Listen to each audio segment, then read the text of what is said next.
This episode of the Officer Down Memorial Podcast is sponsored in part by Law Enforcement Labor Services in Minnesota. Law Enforcement Labor Services, also known as LELS, is Minnesota's largest public safety labor union, with over 7,000 Minnesota public safety members serving in all areas of public safety.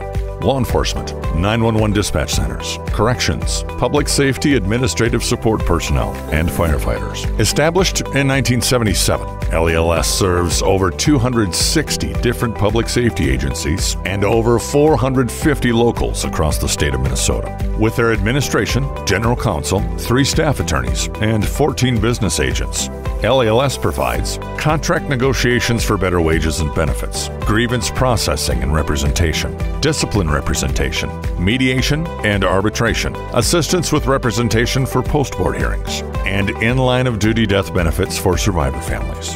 Find out more about Law Enforcement Labor Services at lels.org. lels.org.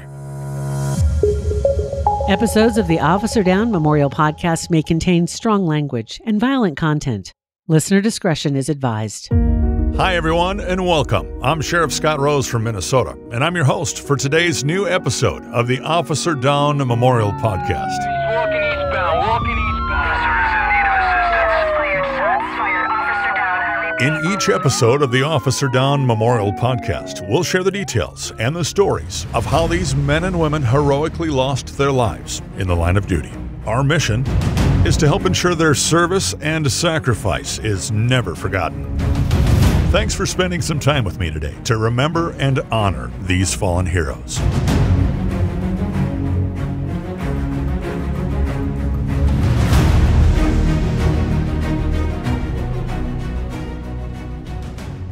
After being found not guilty in the criminal trial, O.J. Simpson is found liable in the deaths of Nicole Simpson and Ron Goldman in civil court. O.J. Simpson left the courthouse last night, betraying no emotion, branded a killer, despite having been found not guilty of the murders just 16 months ago. For the anguished families of Ronald Goldman and Nicole Brown Simpson, this was justice. Our family is grateful for a verdict of responsibility, which is all we ever wanted. And we have it, thank God. Netflix is founded by Mark Randolph and Reese Hastings in California. It started out as a DVD rental service. There's a better way to rent movies. As many as you want for only $17.99 a month and no late fees. Go to Netflix.com, make a list of the movies you want to see, and in about one business day, you'll get 3 DVDs. Keep them as long as you want, without late fees. Then when you're done, look, prepaid envelopes. Return one, then they'll send you another movie from your list. It's easy. Netflix. All the movies you want, only $17.99. In perhaps one of the most famous events in this year, Diana, Princess of Wales, was killed in a car crash in Paris, France. She was 36 years old. This is CNN Breaking News. I'm Jim Clancy, the CNN Center. Britain's Princess Diana has been killed in a car crash in Paris. Her companion, Dodi Al-Fayed, was also killed in the crash, along with the driver of the car. We get more now from CNN Siobhan Darrow. The British public woke up to tragic news Sunday morning. Their beloved Princess Diana is dead after her car crashed in Paris late Saturday night. You don't believe it's true. The year was 1997. Many will argue that June is one of the best months in Minnesota, one of the best months throughout the year. Everything's greened up after the long winter months. Everybody's tired of winter. They're ready for spring. The flowers are in bloom and the temperatures are wonderful. Highs usually in the mid-70s with lows around the mid-50s. Chisago County is located just northeast of the Twin Cities in the east central part of Minnesota. Its east border is the St. Croix River on the Minnesota-Wisconsin border. Bruce Peterson was a 28-year-old deputy for Chisago County back then. Chisago County is 444 square miles. Southern half of Chisago County is the most populated. So you kind of get the best of both worlds where, Highway 8 is, comes out of Forest Lake and goes to Taylor's Falls and our most populated strip, still with some farmlands around it. And then the northern half of the county, once you get up past North Ranch is our last real big city. It's pretty rural, especially you get out Fish Lake Township where it's real rural up there. Chisago County has a diverse economy. It's home to several manufacturing companies, including the Anderson Corporation, a major producer of windows and doors.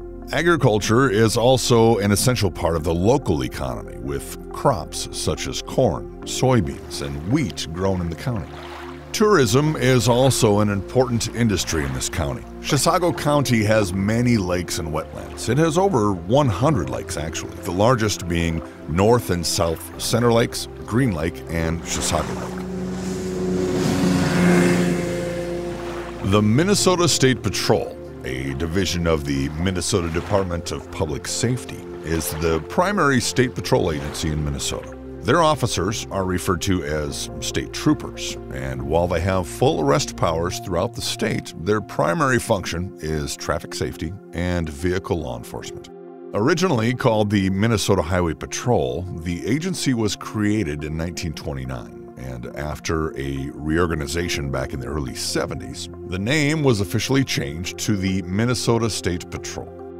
Back then, it was started with a chief and 8 appointed officers. Today, the State Patrol is headquartered in St. Paul. There are 11 patrol districts throughout the state. Each district office led by a captain, and it's staffed with troopers and investigators along with communications and support staff. Minnesota is the only state agency with maroon squad cars, maroon and gold being the color of the University of Minnesota's Golden Gophers. After struggling with different variations of maroon in the past, Ford now mixes a custom maroon paint specific for Minnesota squad cars only. So if you see pictures of them, they're the only ones like that in the whole country with that color. They've since added some Dodge squad cars, some Chargers, and you'll notice they're a little bit different color. They're painted what Dodge calls a red octane pearl, which is Dodge's factory color that's the closest match to the Ford maroon that's preferred by the State Patrol.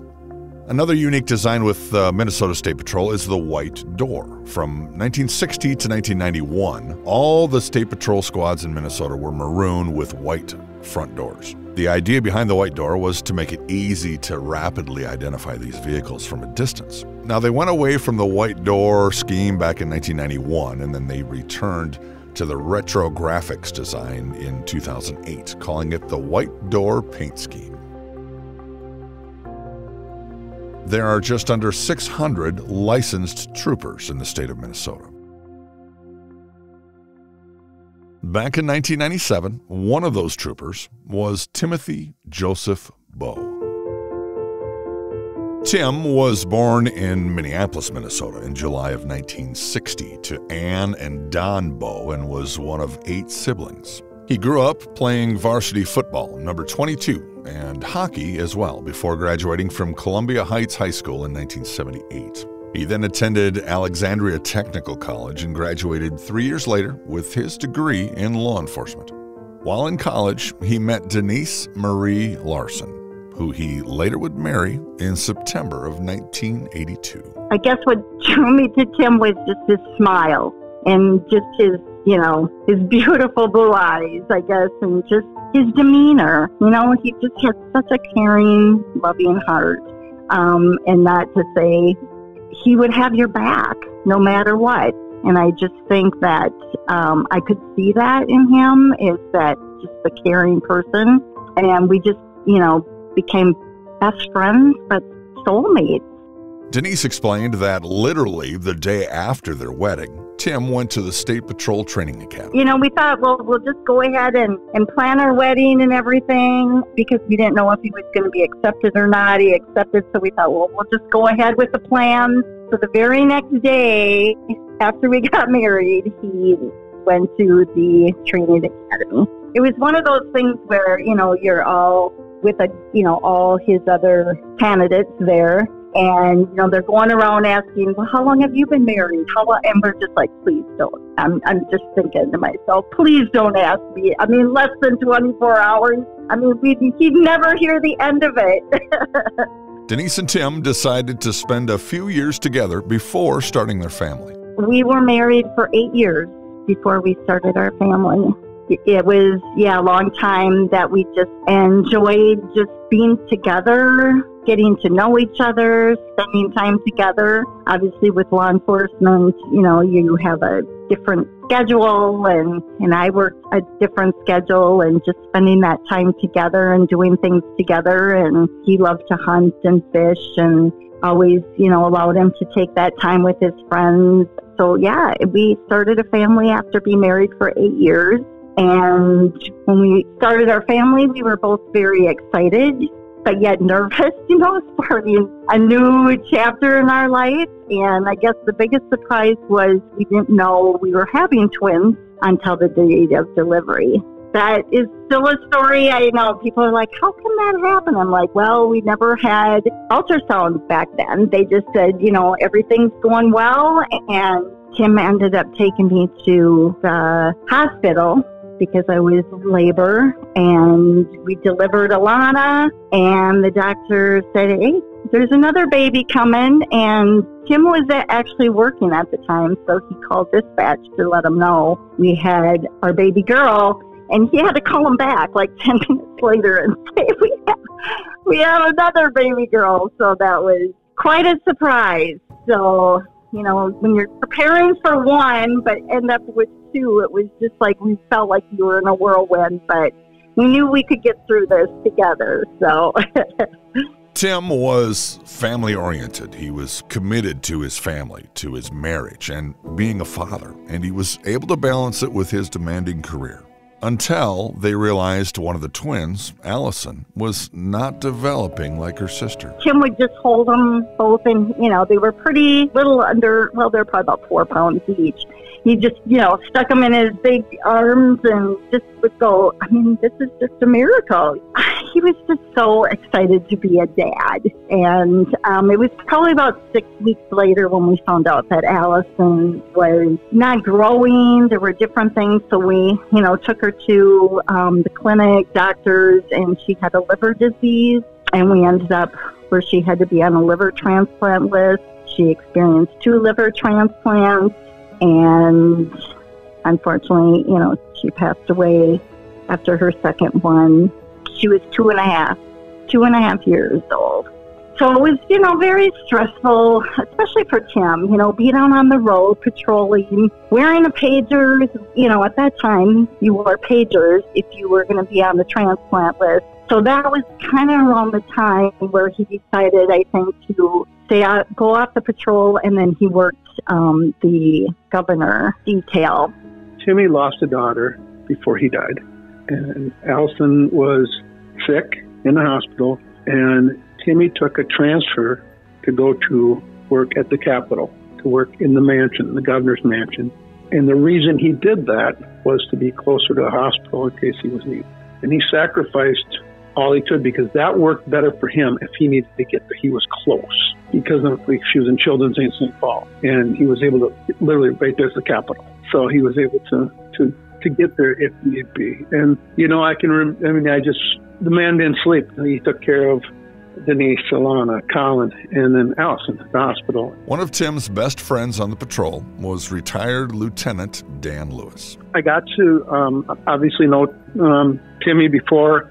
We were on the team. We taught defensive tactics together, which led into a lot of our defensive tactics members and our firearms guys moving on to when we started the State Patrol Special Response Team in 1992. So every single third Thursday of the month, you spent the day or a week at Ripley, and that's when, you know, you really got to meet your team members. And Timmy stood out. And he always did. He was big, strong, ripped, just model. Just one of those guys, you put the uniform on him and he's going to look good and he's going to make it happen. And, you know, as one of those guys you'd follow anywhere. You know, where I really grew super close to Timmy was in 96 when our special response team was assigned to Minneapolis, and we spent our time in the 3rd Precinct for 3 months together, and we spent every waking minute together. You know, we would go up there to Minneapolis, and it was busy, and we were swamped, and we'd go up there and do our job, and the State Patrol had bought us bag phones. Remember the first cell phones, the big Motorola bag phones? And I remember them handing out the bag phones and looking right at us and saying, now listen, minimal minutes. These are expensive. And I'm telling you, the time we would leave the 3rd Precinct, Timmy lived in the North Metro, I lived in Red Wing, we would talk the entire way home.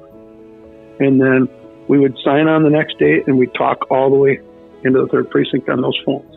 And it was amazing because that's when I got to know Timmy more, the amazing dad, the amazing husband, the really, truly amazing friend to so many of the people that he still knows from Columbia Heights and that crew of people. It's just an amazing man. During their careers, Tim and Dan would help start the Minnesota State Patrol's first Special Response Team, or SRT. We started the State Patrol Special Response Team in 1992. So every single 3rd Thursday of the month, you spent the day or a week at Ripley, and that's when, you know, you really got to meet your team members. And Timmy stood out. He was big, strong, ripped, you know, just one of those guys, you put the uniform on him and he's going to look good and he's going to make it happen. And, you know, it's one of those guys you'd follow anywhere.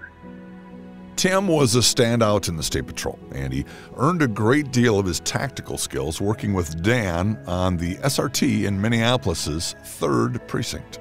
Over time, being on a TAC team, you know, you got to trust each other. And, you know, that was something that was built amongst the members of the team. And, you know, where I really grew super close to Timmy was in 96 when we were assigned to Minneapolis. And we spent our time in the 3rd Precinct for 3 months together. And we spent every waking minute together, which is a good way to understand how tight, like a Minneapolis police partners, how their partners are so close because they're spending every minute with each other in the car. You know, we would go up there to Minneapolis, and it was busy, and we were swamped, and we'd go up there and do our job. And State Patrol had bought us bag phones. Remember the first cell phones, the big Motorola bag phones? And I remember them handing out the bag phones and looking right at us and saying, now listen, minimal minutes. These are expensive. And I'm telling you, the time we would leave the 3rd Precinct, Timmy lived in the North Metro, I lived in Red Wing, we would talk the entire way home.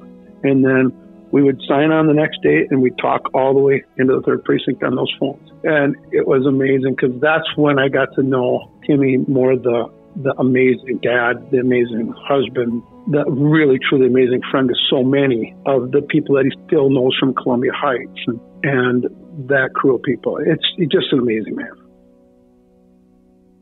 It was June 6th, 1997. Well, he started work at 2 in the afternoon. So I remember we had a pool in the backyard, so he always liked to just go for a swim. And then, you know, we just sat there, I remember, and just talking in the backyard with Alana's last day of school. She was in kindergarten. So it was, you know, one of those things where he was kind of sad that he had to go to work and not see her get off the bus. But looking forward to the summer starting, because obviously in June it was the end of school and plans for summer plans. So, and then he left for work, just kind of a normal day, you know, like, you know, see you when you get home.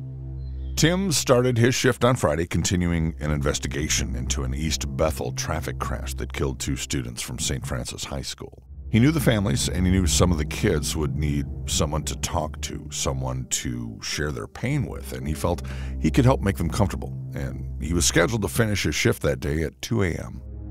Chris Hendricks was a deputy with Chisago County. Most of our calls are, you know, loud parties, driving complaints, barking dogs, occasional burglaries in the area, police thefts, burglaries, a few stolen vehicles now and again, assaults, you know, bar fights, because there's several bars in Chisago County, domestic, but nothing really violent. While this area was home to many, it was a popular destination area for weekend getaways from the cities. So there would be a considerable number of people just coming up from like the Twin Cities area, cabins, friends with cabins on the lake, excellent fishing lakes around. a few resorts where people would camp at and basically spend like holiday weekend being on the lakes in the area. It was a warm Friday evening in June, and Chris was also working that night for the Chisago County Sheriff's Office. So at the time, Chisago County was always divided basically in half. Our county is 450 square miles roughly. So they would kind of divide the county in half to a north end and a south end. And I was actually assigned on the north end. 40-year-old Jackie Steele was hanging out at home that day. Her husband Virgil was a truck driver and he was over the road. Jackie had stayed behind to help her mother with medical treatments. Their home was at 2780 Crescent Road, which is a dead-end road northwest of Horseshoe Lake in rural Chisago County. It was a Friday night, and Jackie received a call from her 24-year-old son, Jason. Jason now was living in Minneapolis, and he was hanging out with a couple of friends. He called Jackie to see if she felt like company that night. Jackie told Jason, come on up. She said they could go fishing, they could watch videos or play games, whatever they wanted to do. Jason arrived shortly after 6:30 p.m. that night with his friends, 24-year-old Jason Liebel and 25-year-old Joseph Lindstrom. With two Jasons in this story, we'll refer to Jackie's son as Jason and his friend as JL. Jason and JL grew up together. They'd been friends since high school, and JL was staying at Jason's place that weekend. Joe Lindstrom, who showed up at their place that day, was someone that Jason had known for a few years. Now, Lindstrom had apparently had some drug dealings with someone in Minnesota that he owed money to. This issue caused him to run to Arizona for 2 to 3 months prior to this evening in hiding, essentially. He'd been living in Arizona. According to JL, while driving north to Jackie's, the three men smoked a couple of bowls of marijuana and they ate a few mushroom caps. Now, certain species of mushrooms or fungi contain hallucinogenic properties, and they're eaten or consumed in tea or sold in capsules. Allegedly, these three were already high when they got to Jackie's, and then they continued to smoke marijuana while watching Star Trek: The First Contact. As they got to the end of the movie, JL indicated in his statement to investigators that he started to get a little bit concerned about Joe. He said Joe seemed to be having a good time in the beginning of the evening, but then he started to get paranoid. He was asking where he was, asking where his family was, indications that he was starting to have a bad trip or hallucinate. Joe allegedly had been the one that provided the mushrooms, and according to the guys, he was experienced with them. JL wasn't sure if he'd eaten more mushrooms at Jackie's or not.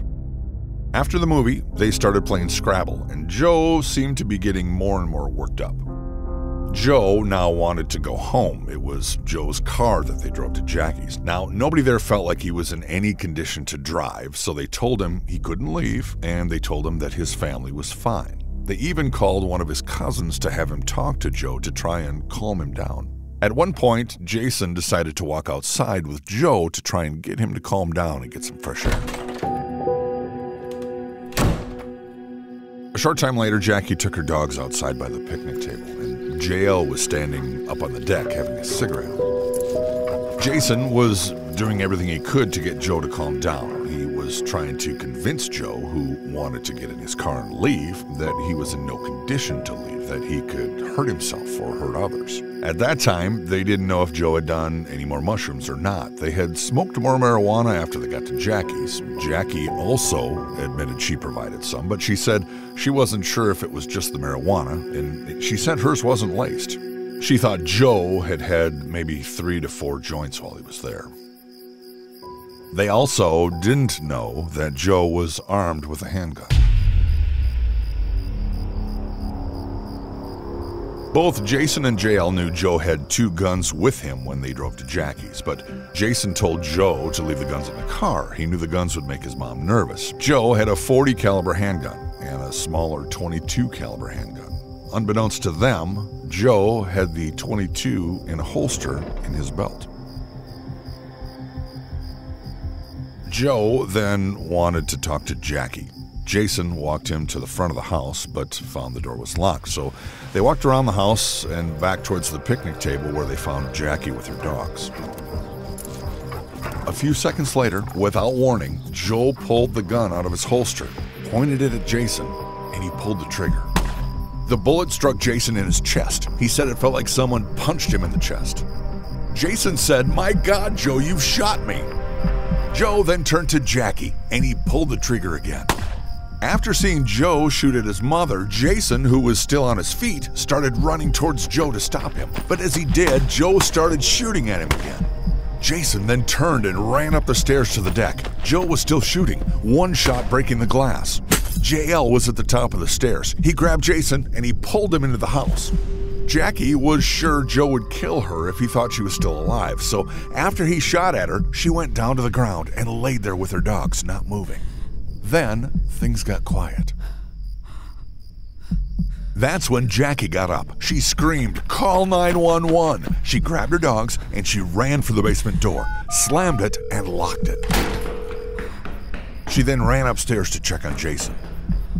Joe walked back to the front of the house, and then he sat in his car. He had his hand over the steering wheel. His door was open, and one leg was sticking outside the car. They watched Joe reload his gun and continued to shoot randomly. Inside, Jason was using his fingers to plug the hole in his chest from where he was shot. He was also struggling to breathe. The bullet had collapsed one of his lungs. For a Friday night, things had been pretty quiet in Chisago County. Bruce was working 9 p.m. to 7 a.m. as the South car that night, and he actually wasn't feeling very good and was going to go home early. I was sitting at Casey's gas station in Taylor Falls. It's on the corner of Highway 95 and Highway 8, and I was chatting with Sergeant Shodall. And I'm just like, Sarge, I'm just not really feeling that good right now. And I was like, yeah, I think I just got to go home and just go to bed or something, And he's like, all right. So we were chit-chatting, and the call came out for the shots fired up in Crescent, which Taylor Falls is the south end of our county, and that's kind of like the northwest area, so it's quite a ways away. And I'm like, hey, Steve, you want me to go with you? And we always called him Uncle Steve. We were a tight-knit group, So Steve's like, here's the deal, and the shots fired call, you get those enough where Steve's, I'm like, you want me to go with you? And he's like, nah, just can you hang out though before you go home? We'll clear this up and then you can go home. At approximately 11:47 p.m., dispatch advised deputies they were needed for a shooting call. Center to North 100. Report of a man with a gun in hand. 2780 Crescent Road. 2780 Crescent Road. As dispatch provided more information, Chris and Bruce knew they needed to respond quickly. Units responding. We have 2 people down. 2 with gunshots. The call came out from our dispatcher of 2 individuals that had been shot Fish Lake Township. One person was shot in the chest, the other one in the head, and the suspect was still at the residence as they were gathering information. Chris had just arrested someone in the city of North Branch in the west central part of the county on an out-of-county warrant, and he was transporting him to jail when the call came out. Center to city responding unit, 1062. The party is sitting in his car, firing random shots, reloading and firing. Due to the severity of the call, Chris unarrested the man, let him out of the squad, and then he went en route to the call, which was about 10 miles north of his location. Center to responding unit, please clear the air, stand by for information. Subject still sitting in his car. He's armed with a 22 caliber handgun and a 40 caliber handgun. He's still shooting randomly, possible involvement with drugs, acid or PCP. Bruce, being one of the South cars that night, pulled out his plat book, which is a basic map book showing maps and roads in all the different townships or areas in the county, to try and figure out where the call was at. Back then, Chisago County didn't have computers in the car, so there was no Google map to direct you to the call. There was no navigation. You had to use a map to figure out where the call was. While we're going to this, it's, this is not the days of the geo mapping that we have now where you push a button and it pops it up. And I remember looking and going, man, this Crescent Road, I don't really know where that's at. So you pull up Fish Lake Township, you're looking, and you're kind of like, I don't even remember if Crescent Road was in the plat book. I mean, it was a new dead-end road. With just a short time left in his shift, Tim also heard the call, and he was one of the first troopers to head to Harris to help. It's routine for state troopers to assist local law enforcement on calls like this. Actually, routine for any agency to respond. In Minnesota, mutual aid is an agreement between neighboring agencies that establishes a legal basis authorizing other officers and equipment to assist with certain calls. At the street level, cops just know when they ask for help, cops will respond from all around to help. Yeah, it's really no different than it is today for mutual aid. I mean, they're peace officers and they're licensed, and you know their focus is different with State Patrol as far as the traffic and highway safety, and it goes deeper than just traffic.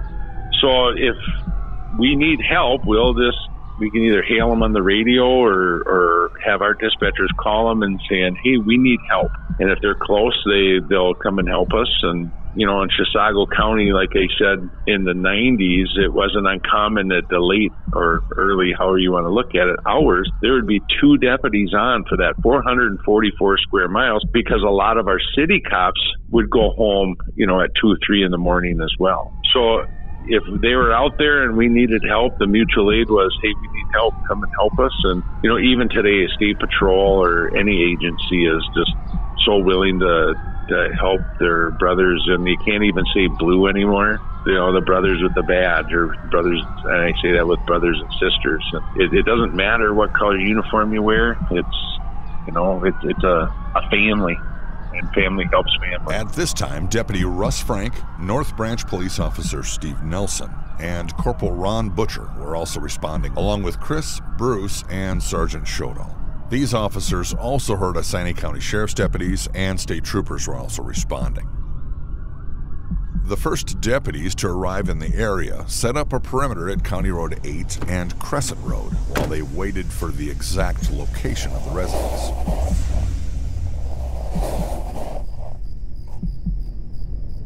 That road that the house is on has houses on, but they're built in the country with trees surrounding them, trees over, you know, hanging over the road. The road's gravel, and the road has a turn. So in reality, the house ends up being 3/4 to a mile away, just about, at the very end of the dead-end road. There, they would decide who would be approaching the residence. Now, back in the late 90s, small rural counties like Chisago didn't have a SWAT team or an entry team or specially trained teams to deal with armed suspects.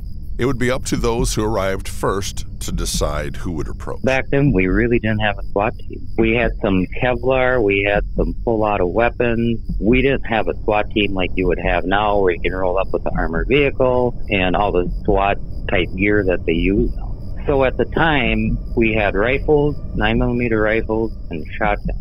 So the idea was bring 2 rifles and 2 shotguns. Part of the reason is shotguns, you can use them at close range, and rifles if you need far. So I remember going back to my car and I grabbed my shotgun and I went in the trunk and I went, you know, this call is not right, because we have a guy that shot 2 people. They're saying the guy is still outside moving around by a vehicle, and this guy didn't try to leave after shooting somebody. I just thought, this is wrong. This guy is going to want to have a gunfight.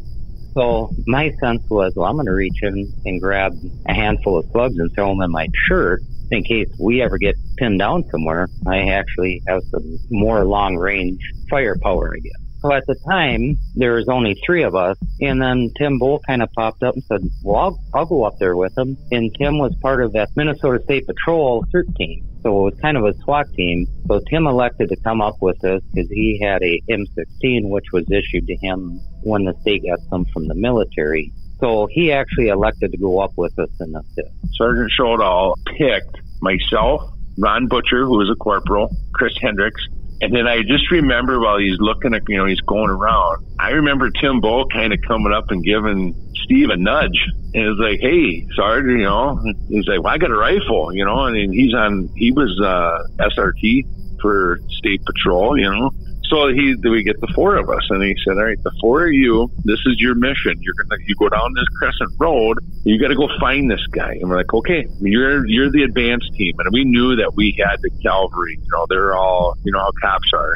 Everybody wants to go, but no, us 4, we got picked. You know, he was no longer in the house. He was outside and shooting. And we got to find this guy. 2 common challenges law enforcement deals with when they respond to rural calls like this is communication and visibility. These officers were out in the country. They're on a dead-end lake road. Their radios weren't working, and there were no streetlights out there. Well, then we started going, and then our portable radios would not reach dispatch. So we had to talk to Sergeant Shodell, who we could hear dispatch, but dispatch could not hear us. So when we communicated, I would communicate to Steve. Steve would talk to dispatch. Dispatch was on the phone with the RP still, who would then give it to Sergeant Shodell, who would give it to us. So now you start going down this dirt road, and it was like canopy covered. It's like you're going down a tunnel, and it's dark. Yeah, there's no street lights out here, and it's the canopy. It's like you're going in a tunnel, and it's like, okay. And I remember Chris Hendricks and Tim Bowe were on the left side, on the north side of the road as we're heading east. Tim had his .223 rifle. Chris carried a shotgun and a .45. Ron Butcher had a 9mm camp rifle and a 9mm handgun, and I had a 12 gauge and a 40 caliber handgun. So everybody had different caliber. So at the time we're going down, we're creeping down here, and all, and I'm like, all right, hey, we're at this gate. No, one more. Okay, so now we're creeping down the road. Now, when we know Knucklehead's outside, we know that he's armed. We've known that he shot 2 people, and here we go. And, okay, well, we get to this. Now we're trying to describe a rural driveway in the woods, that this is where we're at. You can't see any houses in here at the time. But so then we go down quite a ways. It turns out to be 3/4 of a mile at the end. But when we got to the end, it opens up to this giant field. And now we can see the car sitting in front of the garage. Eventually, they got to a large grassy field where they could see a vehicle lit up by the garage light in front of the garage. It was the suspect vehicle, and Deputy Butcher used his scope on his rifle. He could see that Joe was laying down in the vehicle on the driver's side. As they were approaching, dispatch advised that the victim's condition inside was getting worse, that he needed medical attention.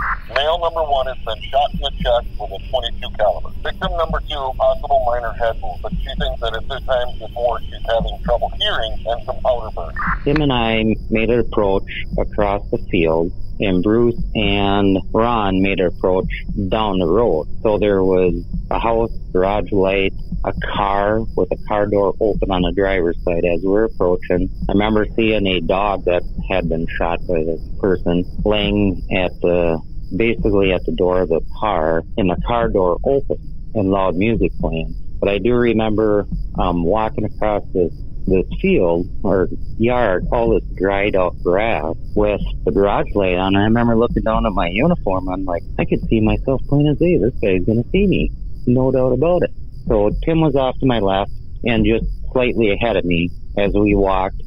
Bruce and Ron, they approached from the rear of the vehicle. So we had a 90-degree angle or L shape toward the vehicle as we were walking up the vehicle. At the time, the only visible light was the one in the garage. It was the garage light lighting up the car Joe was sitting in.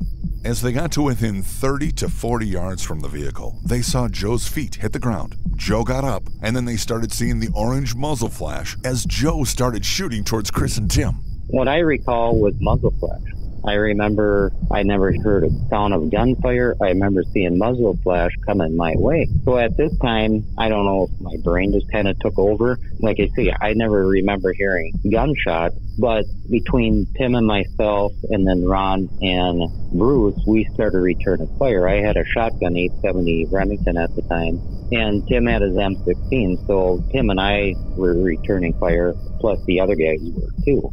Corporal Butcher and Deputy Peterson were approaching the vehicle from the right side, the passenger side, and they started firing on Joe and the vehicle as soon as they saw him shooting towards Chris and Tim's direction. When we got, I want to say it was probably about 35 yards from the car, Knucklehead dropped down and started firing.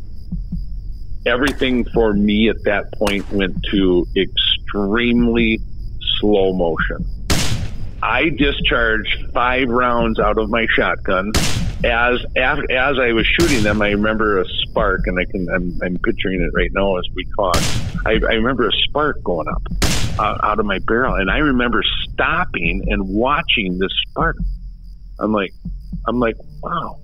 And then something came over me that said, "Hey, you're not done here." I started shooting again, then to reload, I don't know why I didn't transition, but I dropped, and I had the nylon sleeve that goes on the stock of your gun. I had that off and in my back pocket, my right back pocket. I dropped down and I reloaded and I fired those other 5 shots, and I want to say I did the pause, watch the spark, reload, and fire the other 5 in the 8 seconds. I couldn't do, I've tried to duplicate that, but I can't do it, not even close. So anyway, when I was reloading, that's when I heard screaming. And I knew it was coming from Tim and Chris. And I was just kind of like, oh, shit. Then you kind of know that we gotta end this. And then it stopped when we stopped. And it was, I just remember things being eerily quiet. There was no sound. Now, mind you, I was told afterwards that some of the buckshot ended up in the horn, so the horn was activated on this car, and there was rap music blaring, and I never heard that the entire time I was out there. Even after. Never heard it. So after we got done, Ron said, I'm going to go to the car.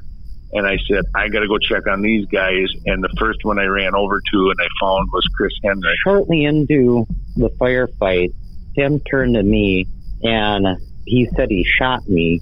And I actually thought I heard you shot me. And I'm like, what? The first one I ran over to and I found was Chris Hendricks. I'm like, you okay? And he said, initially, I thought that he said that he shot Tim. And I think Chris thought that. And I'm like, what?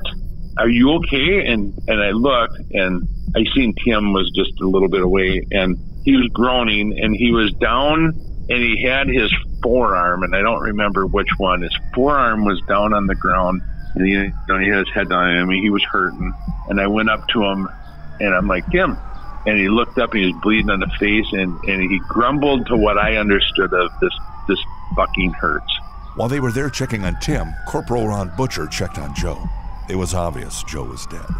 When Bruce sees Tim is down, he calls it in. I get on my portable and I yell, officer down, officer down. Officer down, officer down. Ron, at that time, was up at the car, and he goes, no suspect down. And I said, officer down.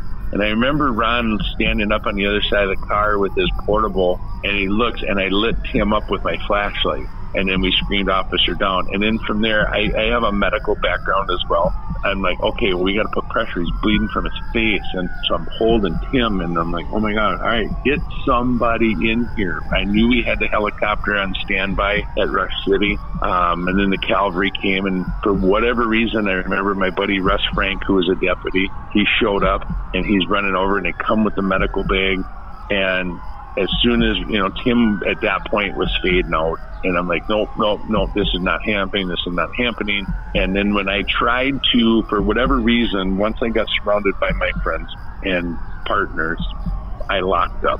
I could not move my fingers to get the oxygen mask to fill.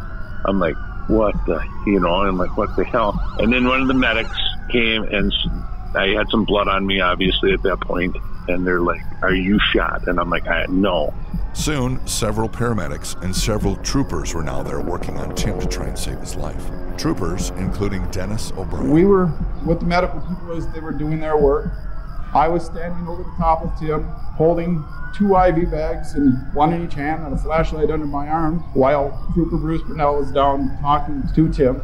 He would rip off the names of Denise, Allison, Alana, Colin, and then he started through the names of the people on the SRT team, which Tim was so proud of. And as he spoke, Tim would take and squeeze Bruce's hand at every time.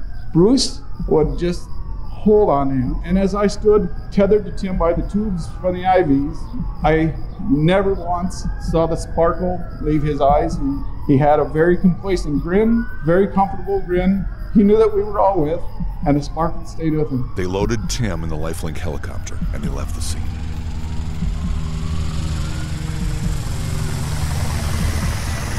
Now they needed to notify Denise and get her to the hospital. Tim's partner, Trooper Chris Krasia, was the one tasked to go get Denise. Knock at the door. And, when it's at 2 a.m, you're just like, what? Did did Tim forget the garage door? I just didn't even come to mind. And when Chris was standing there, it didn't really, the worst spot still didn't come into mind. Chris just tried to be, very like, hey, how you doing? And you probably, I think we met once or twice before. So she said, she didn't go into great detail. And so that's probably why it still didn't really come into mind that this was going to be as tragic as it was, other than she was going to take me to the hospital. So I thought, yeah, we'll go to the hospital, see what the situation is, and I'll deal with it then. Because obviously, we went through a lot of different situations, a lot of peaks and valleys with Allison's medical issues. So I just never kind of thought about that. So, but when we got to the hospital, there were a lot of officers standing there at the emergency entrance, and I believe it might have been the captain. This is where some of the things are really blurry. Had mentioned that he was gone.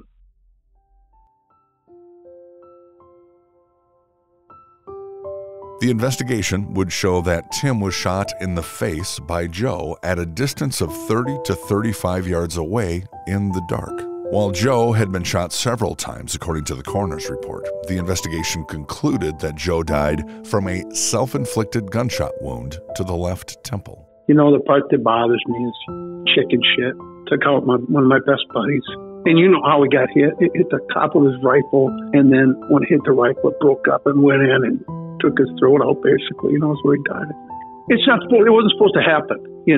It's what happened was so unfair and just not okay. Despite all the efforts from the deputies, troopers, ambulance crew, flight nurses, and the doctors and staff in the ER, about an hour after Tim arrived by helicopter to the Hennepin Medical Center, he passed away from his injuries.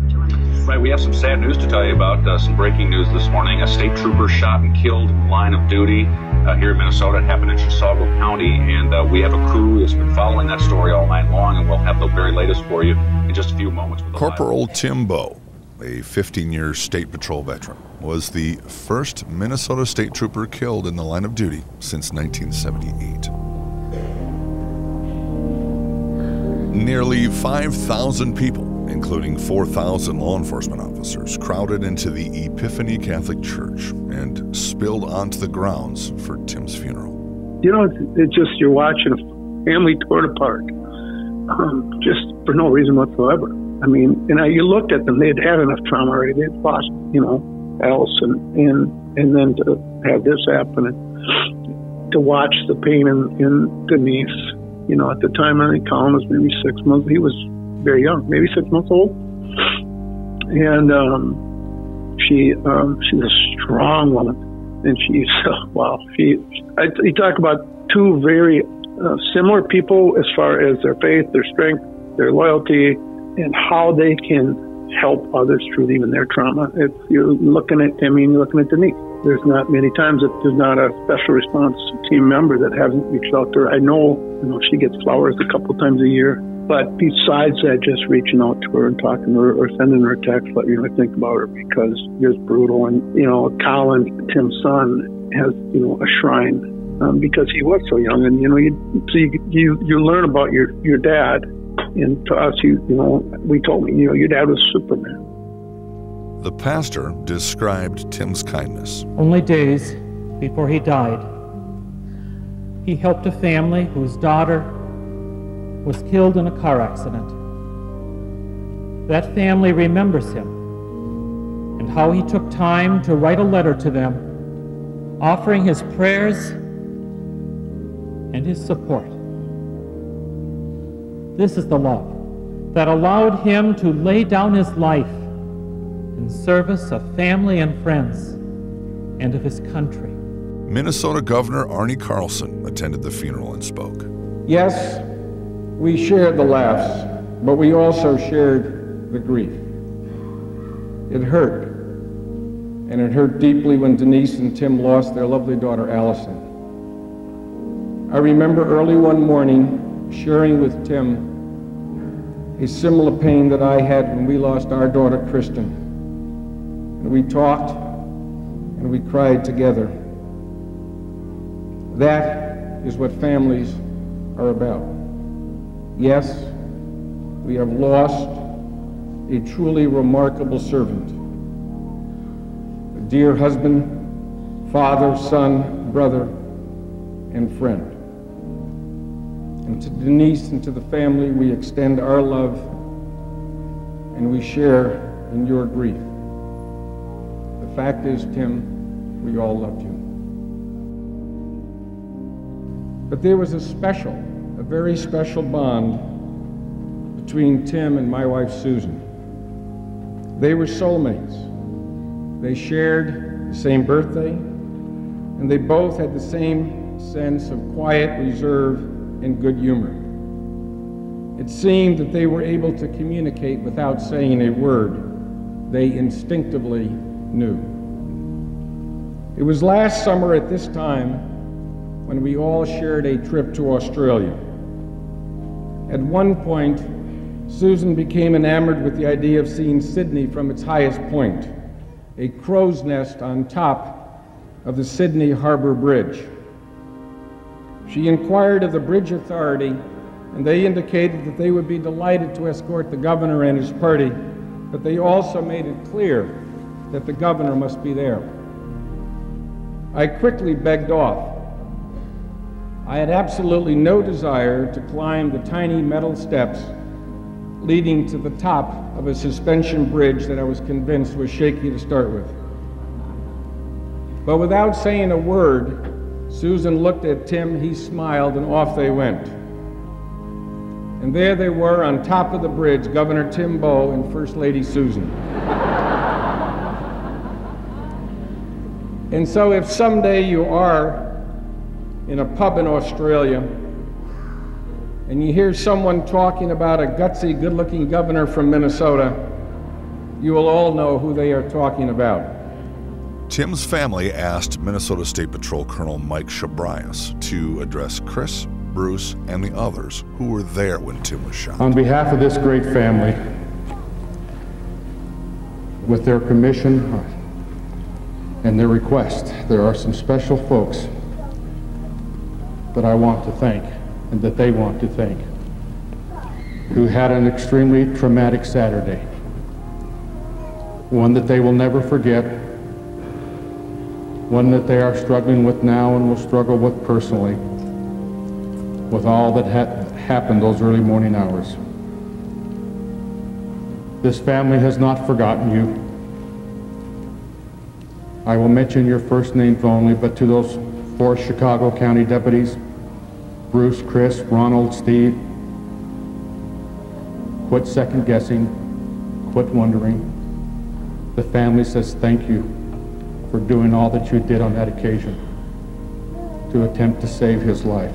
The colonel awarded Tim the State Patrol's first Medal of Valor and presented the award to Denise.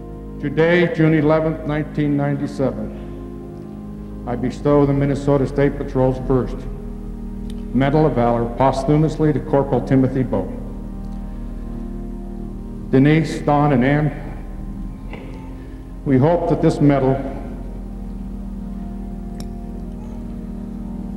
will always remind you and remind us that not only was Tim a great father, husband, and son, he was our hero, who gave his life doing what he loved to do most, serving and protecting the citizens of Minnesota as a member of the Minnesota State Patrol. God bless you, Denise, and your children, your entire family, and God bless the Minnesota State Patrol. Later, hundreds of people stood along the highways and the overpasses, some holding signs or waving flags, as 792 squad cars rolled slowly towards the cemetery near Anoka. The procession took 90 minutes to pass. The thing that really sticks to mind is the long, as you're going to, I don't know how many miles it was from the church to the cemetery, but people lined up alongside the road. I mean, that was just like, I've never ever encountered anything like that before. And I was just like, wow. He was like the top of the pinnacle. He set the bar. He set the bar high, and I just miss him every day, love him to death, and still look up to the guy, Tim was buried in the White Earth Indian Reservation next to his daughter, Allison. Besides his wife, Denise, he also left behind 6-year-old Alana and 9-month-old son, Colin. On Friday, September 12th, former teammates and coaches from Columbia Heights High School gathered for a special program Friday night during halftime. Governor Carlson was there to talk about Tim's service when he was his driver. Tim's number 22 jersey was retired that night. Not only does the SRT team continue to reach out to Denise and the family each year, they also continue to remember Tim at work. He was just such an amazing person. And then to lose that, your Superman, your quiet guy that just makes everything okay. That was a big hole in our team. But I also looked at how those 15 guys came together. And honest to God, it's the tightest group of people I've ever worked with in my life. And I miss those. I mean, that original 15 members on our State Patrol Special Response Team were extremely close. And Timmy, there's still a shrine that travels with our special response team to this day. It goes to Ripley, it gets set up, his picture gets put on it. It's the first thing that goes up at the start of a day, and it's the last thing to come down at night, and it's very well taken care of. 489 is going to live on forever, and he does in our hearts every day. And I know that all the original guys, they'll never leave our hearts. And many others. His street partners, the guys that worked with him day in and day out on the road. Yeah. Tim will always be remembered for the type of man he was. He was committed to his faith, to his family, his marriage, committed to being the best father he could be, and committed to serving his community. The kind of guy that would help you in any way he could. It was that kind of trust that people had in Tim Bowe. He's my hero, my children's hero, because he just did what he loved, and I just know that they see, there's that legacy. We always want to leave that legacy, and I feel like he's done that. Yeah. Tim Bowe was a hero, not because of how he died, but because of how he lived. He believed in service before self. Like 99% of the men and women out there serving day and night, he simply wanted to help people. He wanted to help his community, to help make his community a little safer for his family, for his kids, for his friends. It's heroes like Tim that we need to support. These men and women who serve need to see our support through the good and through the bad. It's heroes like Tim that help keep this a noble profession, a noble calling. Heroes like Tim who make an impact on people and families every day he put on the uniform. The overall theme of this story is Tim's legacy of kindness, a legacy that continues to make a difference long after Tim's death. A legacy like that, that's the sign of a true hero. As Dan Lewis said, Tim set the bar high and was a great example to all who serve. Walking eastbound.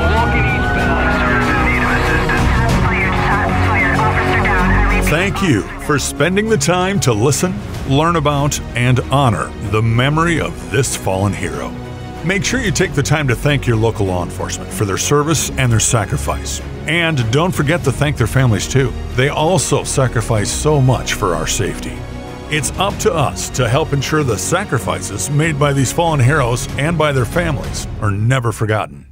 So please share this podcast with family and friends.